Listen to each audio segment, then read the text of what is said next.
Hello everyone, welcome back to Dilitis Tech Solutions. So in today's video, we're going to look at understanding assets and threats in cybersecurity. So it's a foundation overview of what constitutes organizational assets and the threats they face in today's digital landscape. So now let's look at what is an asset. So an asset is any data or any device or other component of an organizational system that is valuable. So often because it contains sensitive data or it can be used to access such information.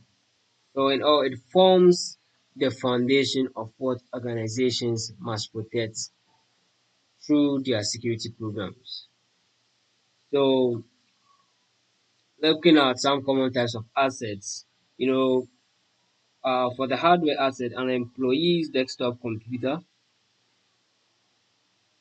laptop, or company phone would be considered as an asset, as would applications on those devices.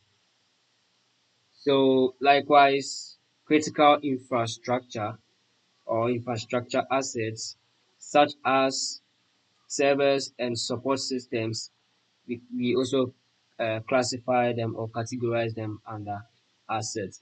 Then an organization's common, assets are information assets. So this is the common one we have. So so we can look at database. We can look at physical files. That is the sensitive data you store. Okay. Now, what is truly a threat? What is a threat? So a threat is any incident that could negatively affect an asset. So, for example, if it is lost or knocked offline or accessed by an authorized party, that is what we call a threat. So, a threat or threats can be categorized as circumstances that compromises the confidentiality, the integrity or availability of an asset, and then it can either be intentional or accidental. So we're going to look at all those ones. So the CIA trade of threats. Now the CIA trade is all about information. So while it is considered the core factor of the majority of IT security, it promotes a limited view of the security that ignores other important factors. So let's say, for example, even though availability may serve, to make sure uh, you don't lose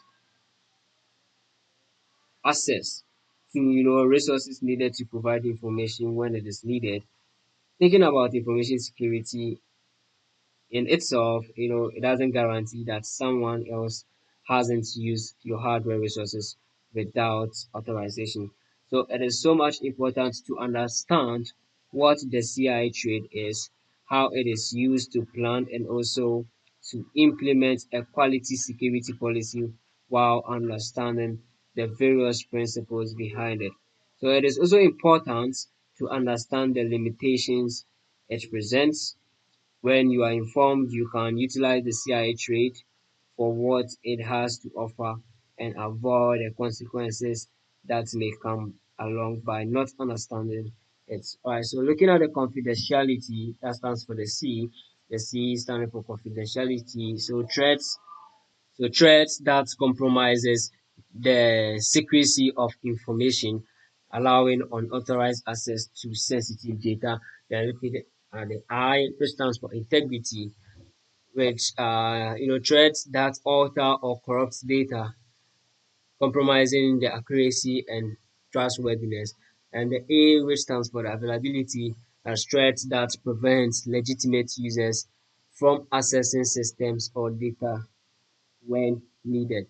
Let's look at the types of threats. You have the intentional threats and then accidental accidental threats. Okay, so for intentional threats, these they include things such as the criminal hacking. So for criminal hacking, malicious actors deliberately attempt to breach systems for financial gain, data theft, or disruption. And then under intentional threats, we can also look at malicious insiders. We spoke about this in our previous video. So malicious insiders, so employees or contractors with legitimate access who deliberately steal or compromise information. And then social engineering, where you manipulate people into breaking security protocols or revealing sensitive information. Now, looking at the accidental threats, um, these are, yeah, by the name accidental, these are not intentional. So we can also say employee error, that is unintentional mistakes like misconfiguration, accidental deletion, or improper data handling. Then we can also look at some technical malfunctions, that is hardware failures, software bugs, or system crashes that compromises assets available to integrity. Then we can also look at the physical damage, where we would say uh, things are misfortune like fire, flooding, natural disasters, or other events that physically damages IT infrastructure. So let's have some key takeovers where we identify assets. So a catalog, you need to catalog all valuable data, devices, and systems within your organizations. That's how to identify assets. And then for understanding threats, you need to recognize both the intentional and the accidental threats that could compromise your asset. And then how do we implement or we protect? So you need to develop security measures that address the specific threat to your assets. Thank you for watching this video. If you have any question, let me know in the comment section. Like this video, subscribe.